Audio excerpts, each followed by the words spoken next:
Week 2, a potential get right for the Arizona Cardinals, or the Carolina Panthers just have the Cards number. It certainly seems like it, in which Bryce Young will show up come Sunday. Bill Brock hanging out with you. Subscribe, like here at PHNX Sports. Check out our guy, Julian Council, Locked on Panthers. He joins us. And Julian, how are the vibes in Charlotte? I got to imagine pretty low, some momentum going into this offseason, and then a dud in the season opener. Well, the vibes are low for the fan base because the same issues that the Panthers had last year offensively and defensively eared their ugly head rather on Sunday down in Jacksonville as Bryce Young saw the interceptions, the inability to make big plays in the passing game, and then defensively could not stop the run. 7 straight games, Bo, where they've given up at least 200+ yards on the ground, including the last time they played Arizona back in December. So the fan base, they're freaking out because you would think after the acquisitions made this offseason that it wouldn't be the same thing that you saw last year on Sunday in Jacksonville, but it was. As far as the players and coaching staff, I was just in the locker room on Wednesday afternoon. Everyone's calm. They understand it's one game, that they're better than what they showed, and they felt like the process that they had heading into Sunday was right. They just did not make the plays. They just did not execute. So if they do basically the same thing, except they actually execute, finish off plays, then they'll be fine. So, fan base freaking out, coaching staff, players, it's just week 2. What was the temperament of the quarterback? Let's talk about Bryce, because the last time these two teams matched up, Bryce made some really good throws. I think he outright kind of won them that game. Obviously, the legs of Chuba Hubbard played a huge role and factor in that as well. But Young was the better version of himself. How did he kind of revert back in week 1, and how does he plan on kind of bouncing back? I think there's just a lot of newness around him because it is the same offensive line, but he didn't really work with Austin Corbett that much, the center, last season as Corbett exited the season in week 5, and Bryce only started 2 games with him. So by the time he came back, Cade Mays was his center in those final 9 games of the season. So I think there's a little communication there that they're trying to get figured out. And you look at the receivers, Tedero McMillan, the 8th overall pick from Arizona. He's new. Hunter Renfro's new. So I just don't think the offense was clicking the way they were hoping to start off the year because of trying to all get acclimated. I think so far Bryce said all the right things about he has to be better, the communication has to be better, and I see a calm in him, and that's always been the case. Certainly as he was in his first 2 years when he would lose, there would be a real kind of Debbie Downer kind of feel of him, but he did not really change his demeanor, just knows he got to get back to work. So I'm expecting him to play much better on Sunday. Will that be the same kind of performance we saw, as you mentioned, last December when Arizona was here in Charlotte? I'm not sure, but I don't expect him to put the ball in harm's way as much as he did on Sunday and to be able to lead that team down the field and have far more success offensively. Let's talk about T-Mac because we're familiar with him. Obviously played in our backyard down in Tucson as a Wildcat, big 6'4" playmaker, had a really maybe one of the few shining lights from the season opener, a decent, I think, debut from the former Wildcat.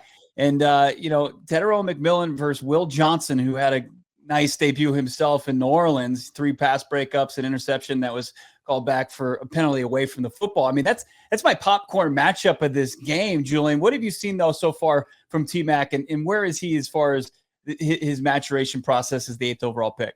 Well, he very clearly is Bryce Young's favorite target now that Adam Thielen is back home in Minnesota. And you saw that on Sunday as he had 5 receptions, 68 yards on 9 targets. That's the third most amount of receiving yards for a rookie debut for a Carolina Panthers wide receiver. So, he's fit in perfectly at that X spot.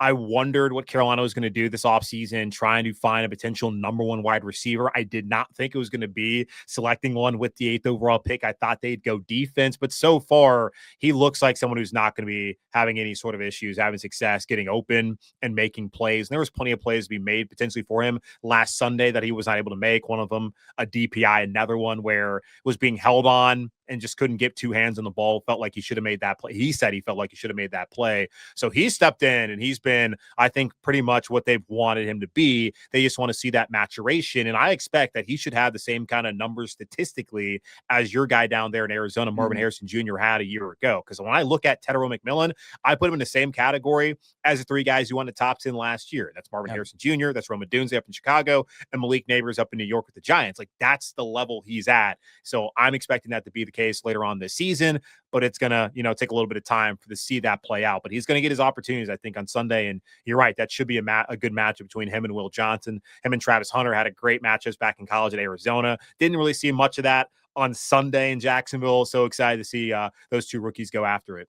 Are they going to look to get back on track with where they were able to kind of expose the Cardinals last year on the ground with Chuba Hubbard, their DC head coach, both their kind of defensive brain trust? Julian said that, Hubbard gets these dirty runs and then he's able to kind of like get these explosive runs as well. Is that where you can maybe see them get back on track after the tough week one? Yeah, I think so. Like, you want to take pressure off your quarterback in just the passing game, which again, like McMillan, Renfro, and Legette as well. Like, those three guys, only Legette's the only one who had experience with Bryce in game before last Sunday down in Jacksonville. So taking pressure off of them with the run and having Chuba get carries early and often would make a lot of sense. And I am interested just what the split will be, because he got the bulk of the carries on Sunday. Rico Dowdle, who last year in Dallas had a breakout year of his own, having 1,000 yards rushing, did not get a rushing attempt until the third quarter. And that was actually after the fourth-round pick Trevor Etienne got an opportunity to carry the football. It was literally the next play after that. So it was a bulk of Chuba Hubbard and not a lot of Trevor and a lot of Rico. So I'm interested to see not necessarily how much Chuba gets the ball, but if Rico Dowdle is going to be more a part of this rushing attack on Sunday, because I know y'all in Arizona have that three-headed monster, of course, Kyler Murray at the quarterback spot, but also Trey Benson and then James Conner, who when he went out last year in this game, that really changed the tide for Arizona, not being able to move the ball as effectively as they did in the first half offensively. So, yeah, I do think Carolina's going to try to lean on the run and maybe get some play action off of that and take some pressure off of Bryce. I'm just curious how much of Rico Dowdle and Trevor Etienne are involved in that, with Chuba Hubbard obviously being the primary guy. That was a massive loss. And James Conner was having an unbelievable game, probably his best of the season, over 100 yards on the ground, I think close to 50 receiving. He was kind of their only offense. They couldn't get that passing attack going. Where can Kyler Murray, this offense, or maybe it's on the defensive side of the ball, where can the Arizona Cardinals maybe potentially expose Carolina come Sunday?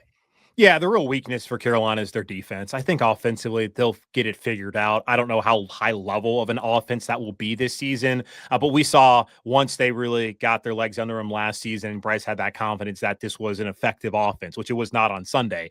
Defensively, I don't know when they're going to get there or if they're going to get there this season, because Sunday they did not cover themselves in glory at all.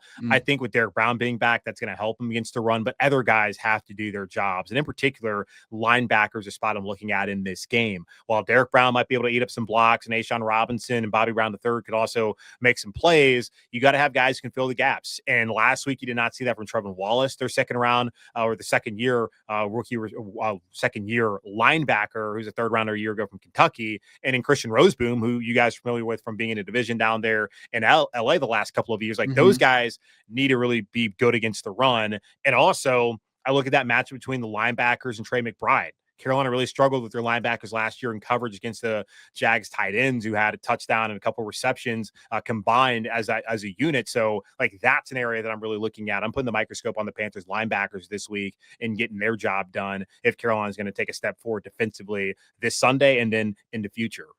Tremendous insight on the Carolina Panthers. Make sure you're following along on social media at Julian Council and listening to the pod.